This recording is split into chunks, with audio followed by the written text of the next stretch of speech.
RCB జట్టు గెలిచిన తర్వాత ఐపీఎల్ 2025కు సంబంధించి చాలా పెద్ద విషాదం చోటు చేసుకుంది.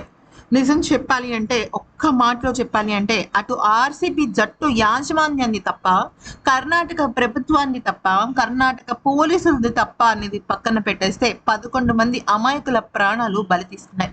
దాంతో ఇప్పుడు ఏం జరగబోతోంది అంటే, ప్రతి ఒక్కరూ కూడా బెంగళూరు జట్టును నిషేధించాలి అంటున్నారు.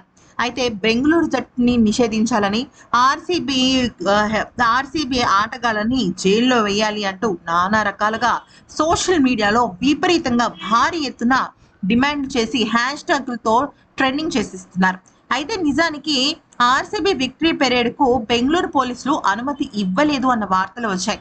కానీ కర్ణాటక ప్రభుత్వం కూడా ఈ విజయోత్సవ ర్యాలీతో భాగం కావడంతోనే పోలీసులు అనుమతి ఇచ్చినట్టు తెలుస్తుంది. అంటే ఇక్కడ ఆర్సీబీ తప్పు ఎక్కడ ఉంది?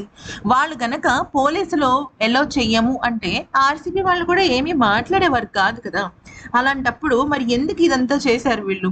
ఇంకొక ముఖ్యమైన విషయం, పోలీసులు ఇవ్వము అన్నప్పుడు కర్ణాటక ప్రభుత్వం కూడా దానికి సంబంధించి వేరే ఏదైనా అరేంజ్మెంట్స్ చేసుకోవచ్చు. అది చేయలేదు.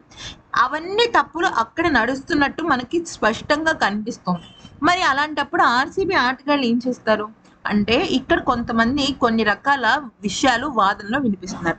ఆర్సీబీ జట్టు ప్రధాన ఆటగాళ్ళైన కోహ్లీ కానీ, కెప్టెన్ రజత్ పటిదార్ కానీ ఇటువంటి పెరేడ్లు వద్దు, కనీసం ఆలోచించండి అనేసి చెప్పి ఉండుంటే బాగుండేది. గట్టిగా చెప్పి ఉండుంటే బాగుండేది. అలా చెప్పకపోవటం వల్ల, లేదు రోడ్ షో చెయ్యాలి అన్న గట్టి సంకల్పంతో ముందుకు వెళ్లడంతో ఇదంతా జరిగింది.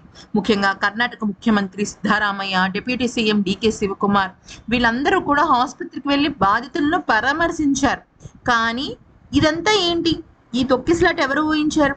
అయితే దీనికి సంబంధించి సీఎం సిద్ధరామయ్య మాట్లాడుతూ 15 రోజుల సమయం ఇవ్వాలని, పూర్తి విచారణ జరిపిన తర్వాత ఇక మేము పూర్తి వివరాలు తెలుసుకుంటామని, 35,000 లేదా 40,000 స్టేడియం కెపాసిటీ అయితే 3 లక్షల మంది వచ్చారని, అందుకే ఇదంతా జరిగిందంటూ చెప్పుకొచ్చారు.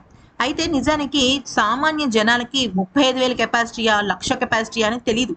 అభిమానులు అభిమాన ఆటగాళ్ల కోసం వచ్చేస్తారు. అది ఎలా చెయ్యాలా లేదా అనేది ప్రభుత్వం అలాగే పోలీసులు అంచనా వేయాలి.